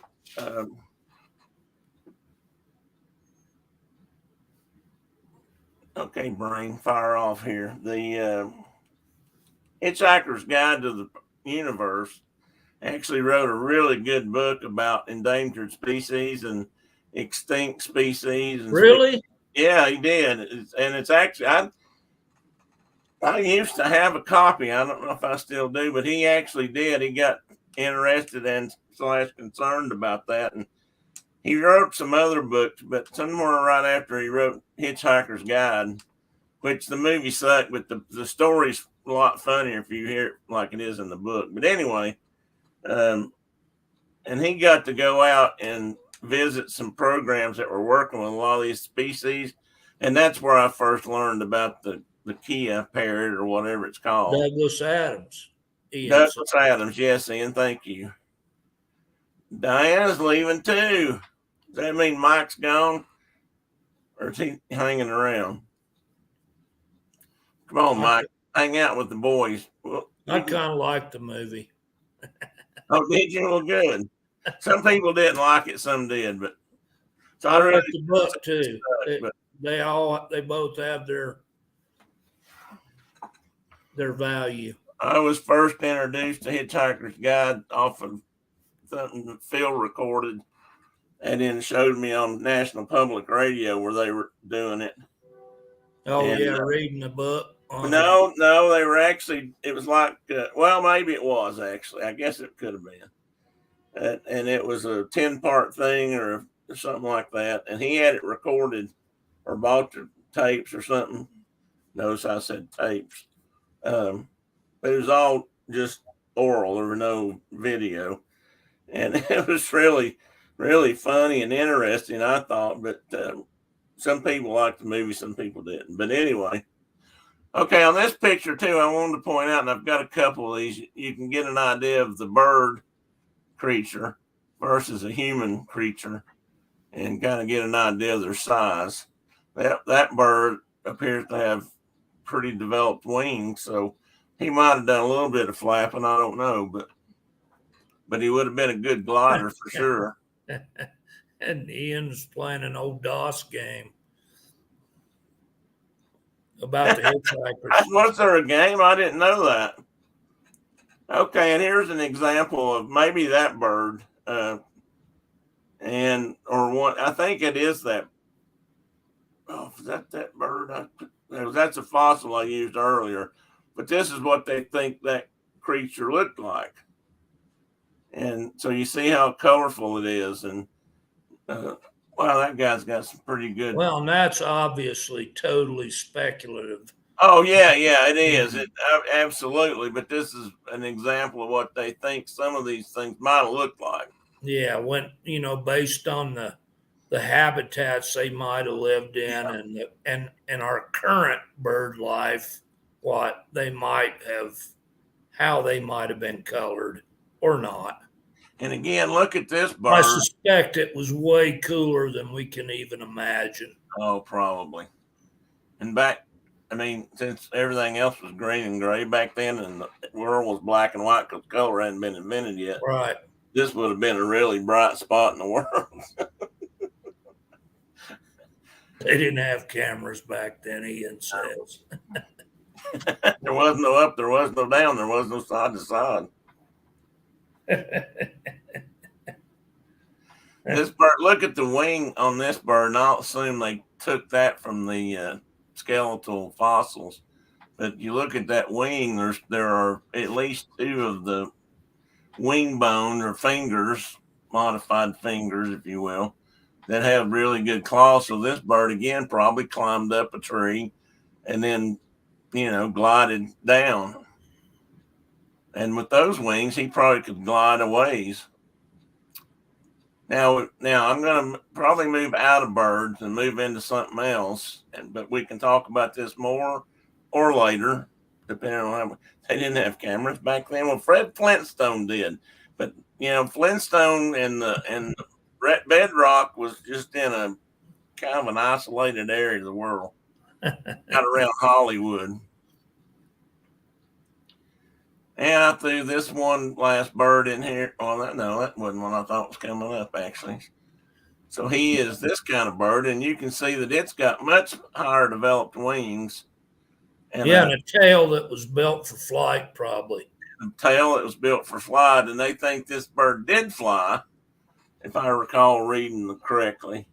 And but they weren't sure, how far, if it, exactly what all of its habits were, but it had the wings for it, and it probably did a lot of gliding, but it could fly. So, and that's a pretty good sized bird. That's red-tailed hawk size, probably.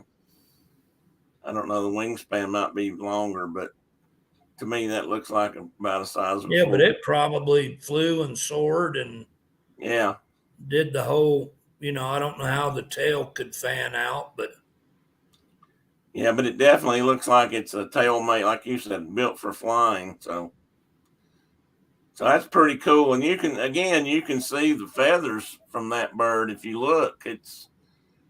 Here's some wing feathers that are imprinted into the rock. I mean, you can't see all the detail, but you see quite a bit. And down in here, these are tail feathers right back here. Anyway, I thought that was pretty cool. And I threw this in there just for gee whiz. There's another one, again found in China. And these are examples of its mouth. And this was probably a ground runner. I mean, look at the teeth on that rascal and the big old. He was definitely snatching stuff up that was alive. And look at the fossil. The fossil shows that it had some feathers, possibly feathered front limbs, possibly a feathered tail. And you can see this tail is starting to, the bony part of the tail, to me, looks like it's starting to shorten and change the way the vertebrae are. And then again, this is a drawing, so they might have changed it. Well, that black gap right there might mean it was longer than I think, but that just looks like a different adaptation to me.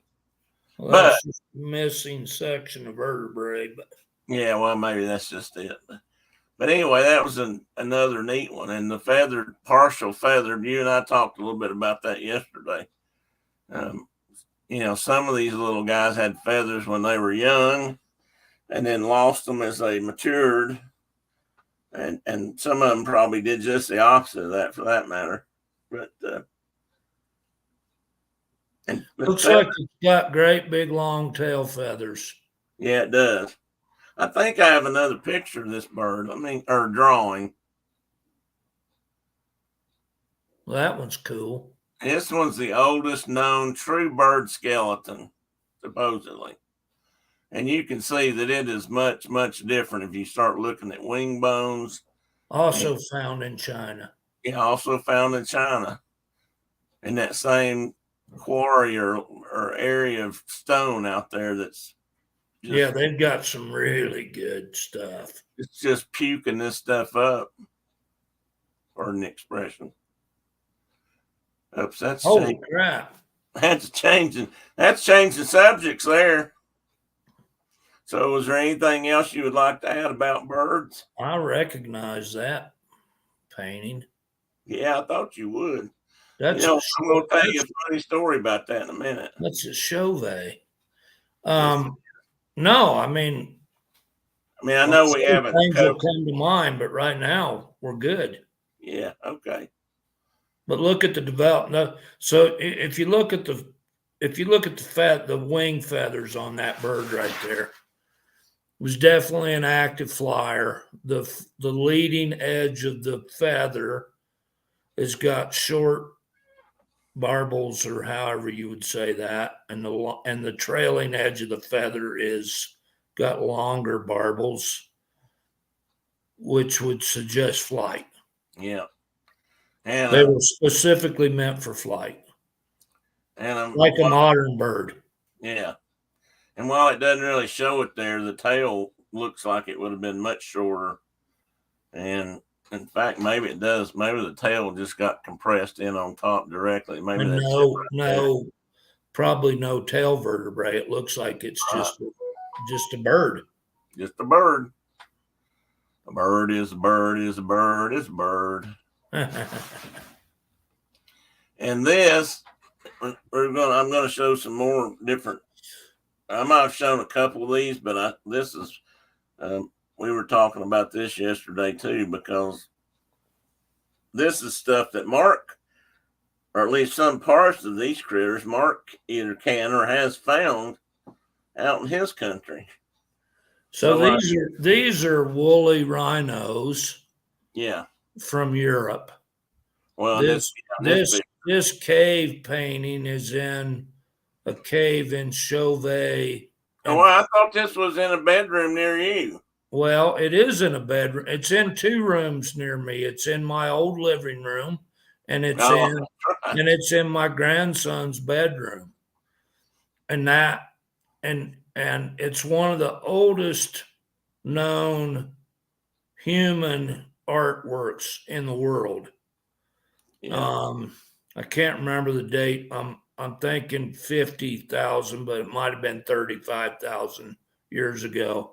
Do you remember when they found this? And the cool thing about it is that these people were so handy that they show movement I mean, like that upper rhino, that thing's moving. They're showing that it's moving, and they've got interactions between predators and prey, and there are lions in this cave lions in this painting, and woolly rhinos, and this cave system is huge, and it's just amazing. They found, I don't know what year they found this cave, but it is way heavily protected because the cave paintings at Lascaux or Lascaux or however you say it, some of the really famous cave paintings, allowing humans to enter the cave now has caused issues with molds and things that are destroying the paintings, and they don't allow that at Chauvet. You got to get like super special permission just to go into this place. Probably have to wear all kinds of protective clothing. And they've got it gated off, and yeah, you've got to wear protective clothing. And they've got walkways built where you have to stay, on the walkways. But you can see a horse over on the kind of the right side of that painting. Yeah. And it's just amazing. And there are handprints and leopards and hyenas and bears, lots of bear paintings. Mammoths, Irish elk, all these cool critters that a lot of whom are extinct now, but we're interacting with these people. It's just so cool to me. And this is just one section. Like Mark says, there's other things here. It spreads out and probably was done by more than one artist, if I'm not mistaken, perhaps even over centuries of time. It might have got added. You can even tell like what pattern those animals had, their coat pattern. Yeah. They had, those rhinos had this dark center, and then they were lighter on the ends. And, how else? I mean, it's early photography. Handheld, so to speak. Yep. Yeah, I mean, look at the horse. You can see some ribs or stripes on it, and it's got blackened mane and face, and and a lot of horses a lot of horse species during that time were still looking like zebras. Yeah, zebras. That's just such a cool, as the Brits would say. It's neat. I mean, there's a mountain too right there. But I'm glad actually that this thing is protected, because I'll be honest with you, if it wasn't, somebody'd get in there and spray paint it just to make a point about something, who knows what. But it would I just feel like it would happen. And that would be such a horrible loss. So that species of rhino was the woolly rhinoceros, but we had a lot of rhino species in North America. Yeah, we did. I've got several of them here. And I do find some of their bits and pieces out here. Now, this is out of place a little bit, and I meant to move that. I meant for this to be flip-flopped with that one, but this is what thought to be an early bat skeleton right here. Maybe, I don't know if they think this was the first. I can't remember. I read a little bit about this and then moved on back to the bird mix thing. And, but it's it's got the formed hands, if you will, or phalanges that are, have developed into the wing bones, and it's got a wing, an obvious wing membrane, and maybe more developed back legs, but it's also got the hooks in the front. So I thought this was pretty cool. And I'm not sure where it was found. This wasn't China. And this was an example of one of those birds. I think this was the last one, that hello bird, whatever it was. I can't remember. But that, again, was China. But you can see it's got 3 long feathers, which could have been for balance, but, obviously they're for show. They're not for flight. It has no wings, but it's maybe got feathers and places on its upper leg, or its legs, not upper. But look at the feet, or the hands or feet in front. They've got that developed long claw, and then kind of short arms. So anyway, that was just again, it's an artist's idea of what they might look like. And the body's covered down. Yeah, the body's got down on it. Yeah. Definitely a link between the theropod dinosaurs and birds. Yeah, definitely. So we'll go back to rhinos now, but I forgot to move that, so I apologize for the disruption. Let's see if I missed anything. Enjoy it. Oh.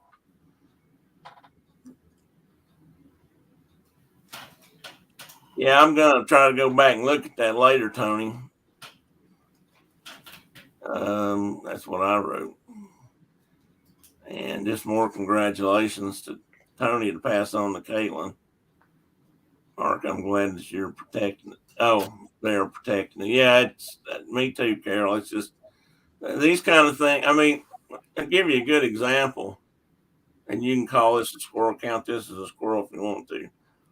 But all over the country, caves that have drawings or art in them, not this old, obviously, or that old, but we have caves here that have petroglyphs and things in them, and species of bats, a couple different species of bats that live in caves or winter in caves here. And we had to gate them off because you can't it's hard to keep amateur spelunkers, or I'm not sure what the true name for a caveologist would be, but they go in and map caves, and they, in their mind, they're helping. In their mind, they're protecting, or they're doing something because when we started having so much trouble in this country with white nose syndrome with bats, everywhere people were they finally figured out, or they suspected at least, that humans may have been causing this, or at least part of it. And so there was an active movement around the country to try to keep people out of caves, especially in the wintertime, because that's when they would disturb the birds. And if they had white nose syndrome and they woke up, they probably were going to die. They couldn't breathe properly, and they couldn't feed because there's no bugs out in the wintertime, or at least not here. So we had to gate them off, and that's what they do all over the country now in different places. They have to take the time and the effort to actually build fences, and one might say ugly barriers, to keep people out, so that the helpers don't move in and end up destroying something that, and we don't know some. I mean, Mark was talking about that other cave. They had all kinds of problems because people kept wanting to come in and out. And that's just it. We can go in and never touch the painting, but still might have a detrimental effect on the painting. Please talk. I'm losing my voice. So, reference this photograph and where it is in France, the Chauvet Cave. If anybody's really interested in this stuff, there's a documentary that was made called The Cave of Forgotten Dreams that I think you can get a hold of. Maybe get it on YouTube even. I don't know. I think I looked it up. I can't remember which one I found it under.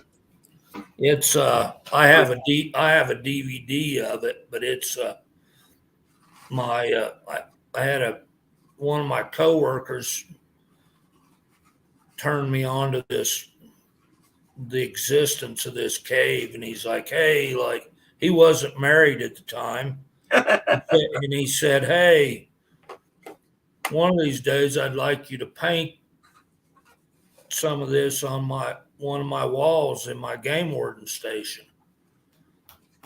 And then he got married, and that wasn't happening. So I painted it on my own wall, and then I painted it on my grandson's bedroom wall. This is on Boone's wall. Oh, this is on Boone's wall. Okay. Yeah. So yeah, it exists a few places here in the States now. And I've seen people that get parts of this tattooed on them, etc. It's kind of a cool tattoo. Yeah, I've seen this I don't remember what they call this panel, maybe just a panel of rhinos. And that's pretty much all that's in this immediate center part of this picture. I've seen this drawing on a tattoo with this, with that rhino at the top with the show in motion. That's I saw that and kind of knew what it was, but I never thought about, that as being so significant, but that's a big. And this is early art. This is like, yes, it's not like it was during Rembrandt's day or something. This was, I think this was fairly. Was this Homo sapien? Yeah, this was what we used to refer to as Cro-Magnon man.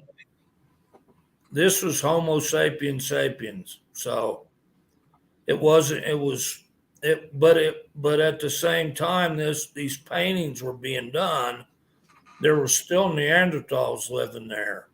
Okay, that's what I was wondering, if it was in that time period, I guess. But it was right at the end of their run, their existence, Of course, they still exist in us, right? But if you've got any European in you at least, or Asian, you got a little drop of Neanderthal in you, or tall, however you want to say it. Yeah, I think it's Neanderthal. I can't say Neanderthal. We were indoctrinated too early. Yeah, it just don't sound right. It doesn't sound right to me. So yeah, we learned it the other way. Anyway, it's really cool painting. Look, if you're interested, look it up and see, because they, there's other panels, like he said, with big cats, and there's panels with horses and bears. It's really cool. All kind of creatures that don't exist anymore. Did I go to? No, that's it. Now, this was the giant rhino, and I didn't actually realize rhinos had gotten this big. Mark mentioned this thing was the size of a giraffe. In fact, I think they said extended neck, it is taller. But I mean, there's a human man person, and now he's Asian Chinese, so he may not be over 6. He's probably a little under 6 feet. But I mean, just by nature. Yeah, but you can still walk under the darn thing. Reach up and can't touch it. And I mean, that's a Was that an Endocothere? Was that an Endocothere? I don't remember if they told on this one or not. I think that was probably. They kept calling it the giant rhino, so I put that in there. But yeah, it probably is. If you think it is, it probably is. But what I thought was interesting is it has a very small horn, and it's more of a vertical horn out the front, not upward. You can see it better in this lower picture. And these are both in that dinosaur museum over in China that they're either building or probably have built by now. But I think that would probably be a pretty cool museum to walk through. And what have I got next here? Let's see. Some of them have names and some of them didn't. I mean, I could have found them if I'd looked long enough, but And there's one with the skin on it. Yeah, that's an endothere. So that's I think pretty cool critter. And look, I mean, it's got, there are the what is it, Brenda? The Asian or Indonesian rhino that's still out there. It has these kind of almost armor plates on the outside of its skin. There's, this isn't, well, it is part of their bodies, but I guess this is a, well, what would you call it? Specialized skin cells that kind of form these thick, heavy protection areas from whatever critters it was trying to be safe from back in the day. And they still have that today. There's a couple of different critters out there. On that, you got to wonder if there was actually something that was big enough and bad enough to, I mean, because these things are enormous, as you can see. What was the predator it was trying to protect itself from? Yeah, that's a big critter. Big, big, big. Now, I think I've got some pictures coming up here, and they may even be next. I'm not sure, but I think you've told me that you found molars out there from some of these guys. Maybe not this guy, but yeah, not this guy. Some of these other American. Well, we had some critters out here called uintatheres and brontotheres that the main fossil you find is their molars, and they were big. And they found some entire skeletons right here, real close to me. Oh wow! And there they are, actually. Yeah. And we'll see one of those every now and again. Now, do you know if the upper left, is that one molar with two rows of chunky parts, or is that a mandible here? That's the palate. That's the upper jaw. So that's the bottom of the skull. Huh? So that's both sides of the mouth. It's not just one big tooth. Yeah, that's all of its molars lined up. Yeah. And if you were looking at the bottom of the skull, there's the palate in the middle, the center, and then the rows of molars still in the sockets. So the upper part of the skull is eroded away or gone. Yeah, broken. Or never fossilized. It might have been fossil. It might have looked like that when it fossilized. Mm-hmm. Pretty cool. That'd be fun to find. That'd be as fun as a shark's tooth, I think. Yeah, I don't have a reference for these. I wish they'd shown really how big they are. Mark, can you give me us an idea of what size these are? So the molars, my daughter and I have found individual molars. We've never found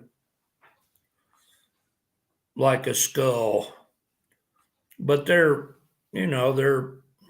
individual molar is that big around. Wow. The better to chomp your plants with. Yeah, and they were distant relatives of horses and rhinos. Okay, Carol, be careful out there. Watch for the cars. Look both ways before you cross the street.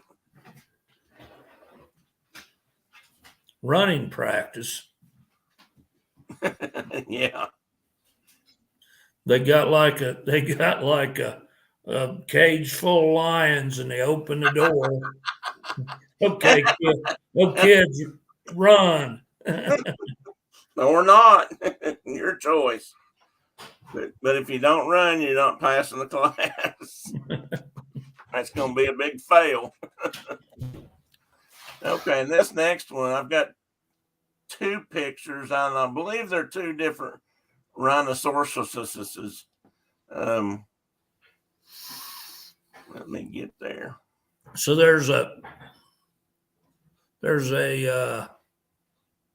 Nebraska has some wonderful sites to go visit rhinos. And something I've got here talks about that. So there's agate fossil beds, and I can't think of the other one. They have a place where there are just hundreds of rhino, not like that, but rhino fossils. I thought this one was pretty cool and I've got two pictures. I'm not sure if it's the same So animal. where'd that come from? Well, I don't remember, and I meant to have that hand. Let me see if I kept that to look at. Is this like Siberia, like a frozen woolly? I believe so, but I've got to see if I kept them. I was trying to hang on to some of it before I we started, so I'd have it to read from, but I didn't do a good job. So most of the mummified Pleistocene critters are found in Siberia. If it's got hide on it, it's probably in Siberia. All the rhino parts in North America are just fossils, and they're much older than the Pleistocene.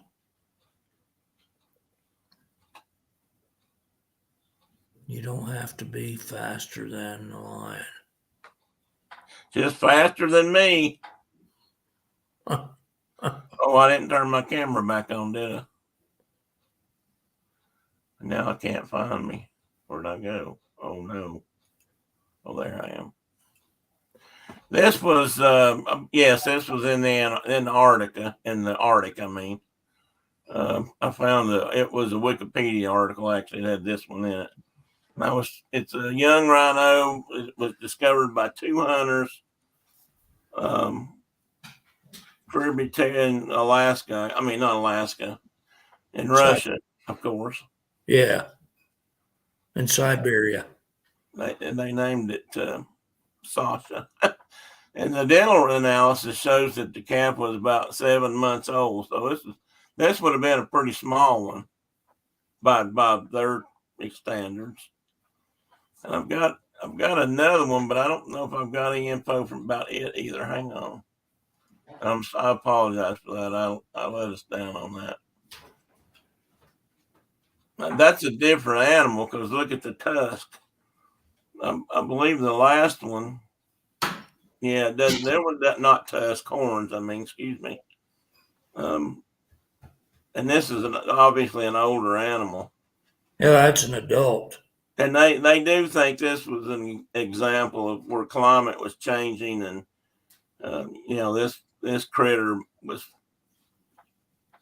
probably getting hot and melting, and got buried in the mud somewhere or something. But it was, or peat bog, I don't know, and got mummified, and they've got both of these in museums.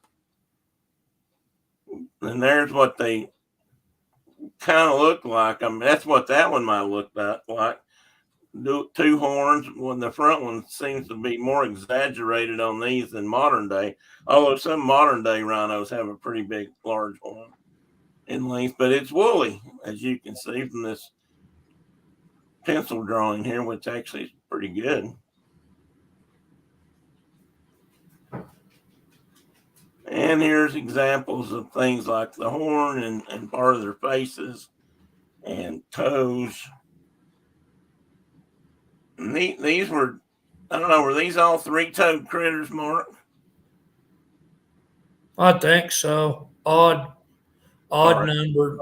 They're parasadactyls. They have an odd number of toes. So you've got your, bovids, etc., that have even toes, 2 or 4. Yeah, You got your horses, rhinos, that have one. Uintatheres that have, well, they might have 5, but Well, they were odd numbered. yeah, people don't realize that. You know, these critters walked on their toes. They didn't walk on the bottoms of their feet, so to speak.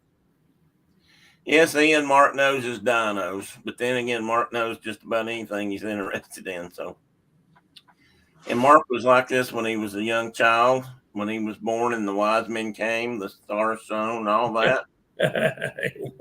Then when Whatever. he started learning more and more, and then he lived by himself for many, many, many moons and consumed vast quantities of documentaries and books. Of totally useless information. He's he's up. If you ever go to the mountain to look for stuff like this, he's sitting up there, or at least the likeness is. Anyway, these guys were. I just threw these in here to show how they compare differences and show characteristics.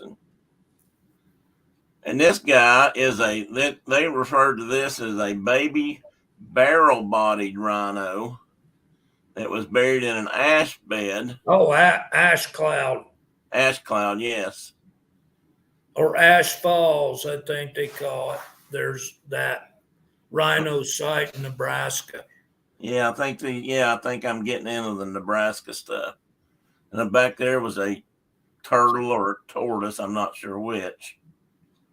And then on the wall there we got some horses.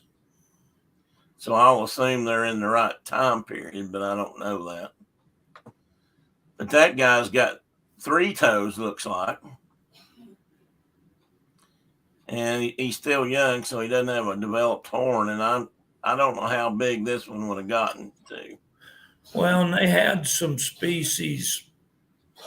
That's a juvenile, but they had some species there that were hornless. They Yeah. were still rhinoceri. Well, that one big one there we saw was hornless. It looked like. Yeah, and there were several rhinos that didn't have horns at all, but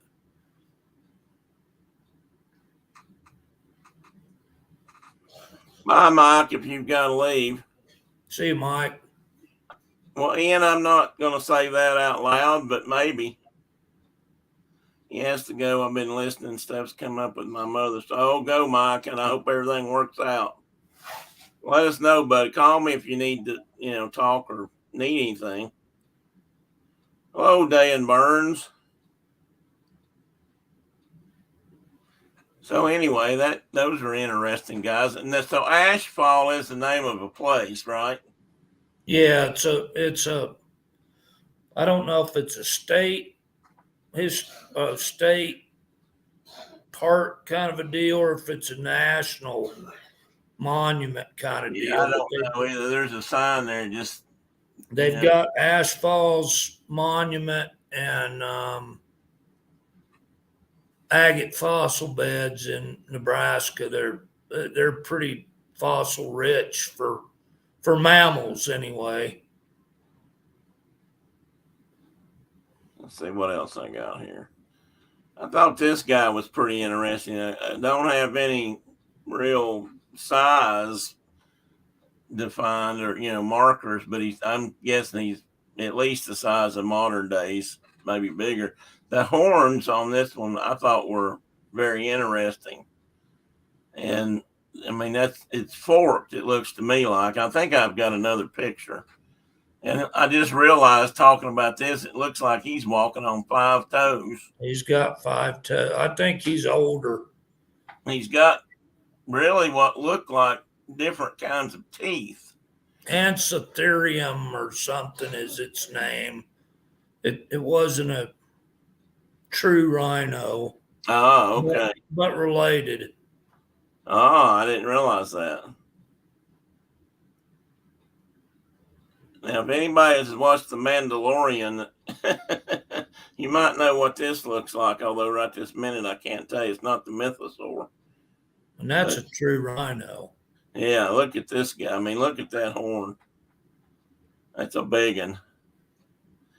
Just the fact that these horns have survived is pretty unique too. I mean, these things are not true bone. They're just hair. I mean, or a cuticle. They're more like a cuticle, right? A fingernail. Well, I think they had a core like a pronghorn would have a bony core covered with keratin. Okay. So the keratin is gone and the bony core remains. So Gotcha. except on those Pleistocene mummies, those have the keratin still preserved too. Yeah. I think that's the same guy, and there's his name, Antiquitous. Coledonta antiquitous. And that correct me if I'm wrong, but the Donta part of that, these animals are partially at least named because of the top teeth they had. I read how Yeah. they're formed or something. And I'm assuming antiquitous means it was a really old one. Yeah. Maybe even the oldest one they found. I don't know.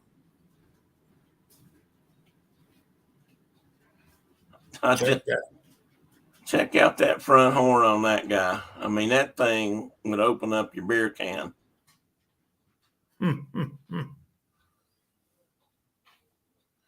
That's a pretty wicked looking horn there. I think when I see these things, sometimes I imagine the scene in Doctari or Hatari. I mean, where the rhino gets the Indian. I'm thinking this guy. I just watched that last night. I just watched it last week. I told my wife one of the greatest lines in cinematic history. The rhino got the Indian. This guy, I think, would have flipped the Jeep. Yeah, I think so. I tell you what, if you've ever seen that movie, you've seen some hellacious driving. Mudhorn, yeah, a Mudhorn. Okay, that's what it was called. Have you ever seen The Mandalorian, Mark? It's on Disney Channel. I don't know if anybody else has it or not, but it's there's a critter in there called Mudhorn, and it's got this huge big horn, kind of like this, but maybe longer. I don't know if I can't remember if it's got a second horn, but he has to do battle with it to get its egg. Got another weird thing, which is a nasty looking thing, because the what are the guys that collect all the scrap out in the deserts and stuff that don't talk, and hey buddy, what's the matter? Huh? Are you telling me the truth? Hop up in your chair. Anyway, he had to get it, so they would give him back his spaceship parts. And so we had to, but this thing, the Mudhorn, was gigantic, and was a pretty wicked battle. But it looked a lot like that. Oh, that's the end. So now I've got to that end. What else would you like to add and talk about in this regard? What time is it? Okay, why didn't that go away? Hang on a minute. Oh, there it goes. It should disappear from all your family screens soon. Jawas. Yeah, the Jawas, marking Space Star Wars. Hey, buddy, look here. Say hi to everybody. Miss Carol stepped out to walk down to go to the school and get her daughter and bring her home. Yeah, she may not be back for a few minutes, but we can still say hi because she's listening. Say hi, Miss Carol. He's purring loud. At least loud enough for me to hear him. I guess there he is on the screen now. Well, he came. I can see a lot of him. I didn't realize he was far into the He's screen. fixing to grab a hold of you. Yeah, he's working on it, but I don't know if he's wanting me to not touch him, or he likes to lay down on my hand and just hold me down sometimes. So that might be what he's up to here. Since I'm not typing, he can probably get away with it. Ian said hi, Teddy. He said he doesn't know you, Ian, and he said stranger danger. But anyway, let me get another drink. Hang on.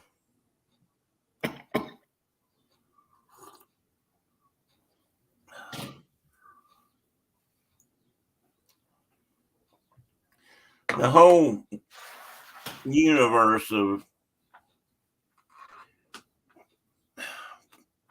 historic fossils or prehistoric fossils and mud cave or cave drawings on the wall, it's just fascinating. And while the cave might have a certain amount of beginning and end on it, the fossil thing, I have a feeling we've not got anywhere near probably either end of that yet. I could be wrong. I mean, maybe on one end we're more certain than the other, but I'm thinking not. What? He's really got a hold of me now. I don't know if you can see his arm, his leg or not. What do you want? Probably, probably his afternoon treat. It's not time yet. You gotta wait till I eat. Anyway, it's just fascinating what we've learned from that in recent years and over the last 50 years or so, and how much that's changed our knowledge of the last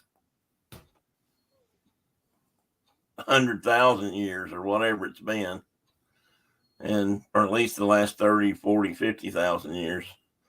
It's quite amazing. And it just keeps going on. I mean, it's just like and I guess that makes sense as we search for raw materials to build more and different things. We just keep uncovering things, so it may go on for quite some time. But what always fascinates me about that or archaeology in general is it's really hard to fathom. Well, and Rome's a really good example. Rome had these structures and buildings that now they're finding that are underneath the old city. And it's hard for me to wrap my mind around the fact that the oldest city got buried or drifted over in time, and then they got built on basically and built on again. I think there's at least 2 or 3 levels in Rome. And dinosaurs and these critters are under so many layers of silt and drift and wind and upheavals and volcanic eruptions, and it's just amazing that we even find them, much less figure out what they are and how they got there. So feel free to comment at any time. Me? Yeah, if you want to.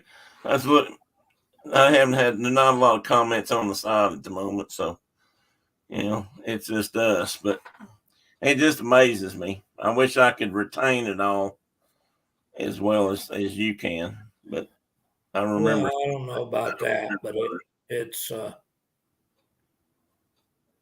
when you're odd, you can retain stuff that are. I retain stuff too. I just don't always retain the. I tell you, one of my issues has always been and still is scientific names, because I struggle to figure out how to pronounce them. And when I can't pronounce them well, I don't remember them as well. In the long, I recognize it when I see it and that kind of stuff, but I didn't. I don't. Well, I always found that to be easy and second nature, because I was such a dinosaur nerd when I was a little boy, to the point where my first grade teacher said I was in a rut. All I talked about was either Indians or dinosaurs, and that maybe I had a problem. I'll tell you what the problem was.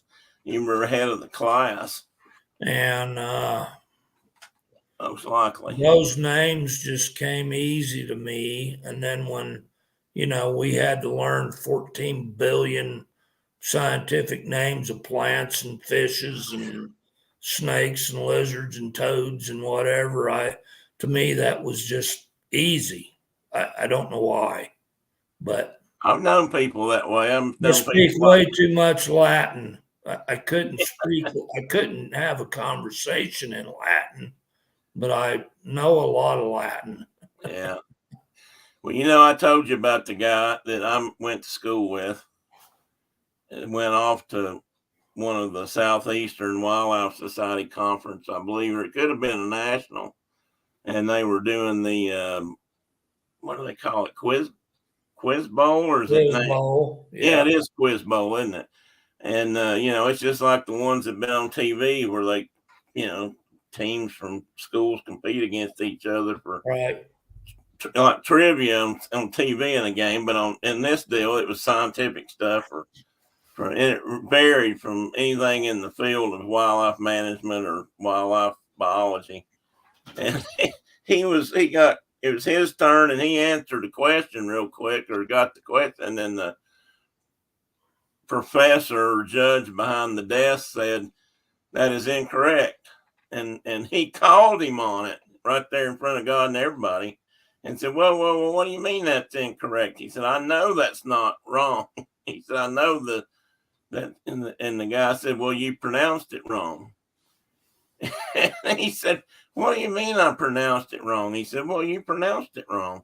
He said, there is no wrong. He said, Latin is a dead language, therefore nobody really knows how it's pronounced. He right. said, my way is just as good as your way. And I think he got the point. But he said, no, whoa. Latin's a dead language. We got to discuss this. And he had a good point. But I worked with a guy that was a forester. And he was really good. He's really smart. And he retained that kind of stuff like you. And and he'd been a fish head, which means he worked in the fisheries department many years ago, the 80s, I guess, maybe even the late 70s. And he hadn't worked with fish in, 20 years when I met him, I guess. Not sure exactly when he swapped over, but he went back to school or took night classes, and he became a forester. He took all the classes he needed in forestry to, move up. And so he became one of TVA's foresters, and one of the last ones actually that were actually working under that title. That's another story. But he could spit those scientific names out of fish, just boom, boom, boom, like you do. Just boom, boom, boom, boom. And people would just look at him like he had three heads. Because you'd see something in the water, and we'd call that a bluegill, and he'd spit out the scientific name, and the people around there'd be looking like, what the hell is that? Somebody'd say, well, it looks like a damn bluegill to me. And we'd have to explain, yeah, it is, but Joe likes to use the scientific name. It's just kind of funny. Which has no value if you can't communicate with other people. True. It's now if you and I but, if you but and those names are the real name of the critter. Yeah. You might call bluegill one thing, and somebody might call it a sunfish, and somebody might call it a pumpkin seed, and somebody, who knows what. Right.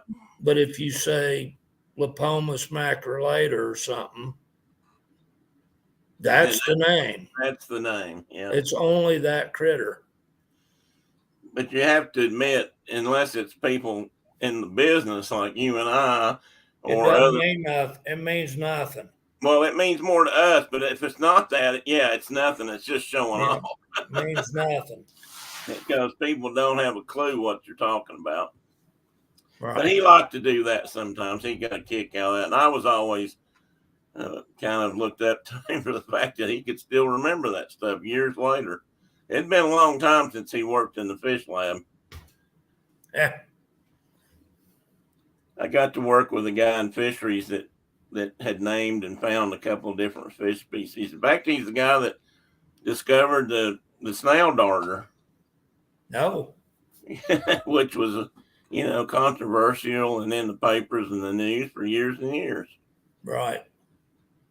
And then they closed the dam and it was gone, except they moved them. And they're still out there. They're just not where they used to be. Anyway, guys, I guess it's 12:15. Mark's probably got to go feed the stock and or find a grandbaby in the mud or who knows what. And I'm probably gonna lay down on the couch for a while and let my left leg stop acting a fool like it is. But thanks everybody for being here today. I've had fun. It's always fun for me, but I get to spend a couple hours with Mark and I get to spend time with you guys. So that's a big plus for me. I like that. Until I get to Wyoming to see him, this is my best bet right here. But anyway,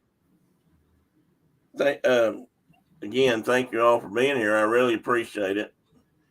You guys are important and special to me, and I'll never, these are what you do to support me in this little effort here. But I got just enough people most of the time to have fun with it. So if you had too many people in a room for chatting about stuff like this, you couldn't do it. I mean, you just have to talk it and then go away because you couldn't answer comments and stuff. So this is actually about right. Ian, you have a good day at work. Hopefully it'll get better, or maybe it's not that bad yet. And what have I missed here towards the end? Anything? Ian. Which one? No, he's going. Oh yeah, he's going. Been chatting the most here lately, so yeah. Bye, buddy. Carol, if you're out there walking and bringing your yonker home, you guys have a great rest of the weekend, and hopefully she had a good day running. No pulled muscles or injuries, and everybody else have a good weekend, and I'll see you around somewhere, maybe on the web or not. And if I don't, we'll see you next week. Have a good weekend. Bye, everybody. Thanks for listening to us ramble. That's right. Thanks for listening to us ramble. See you later.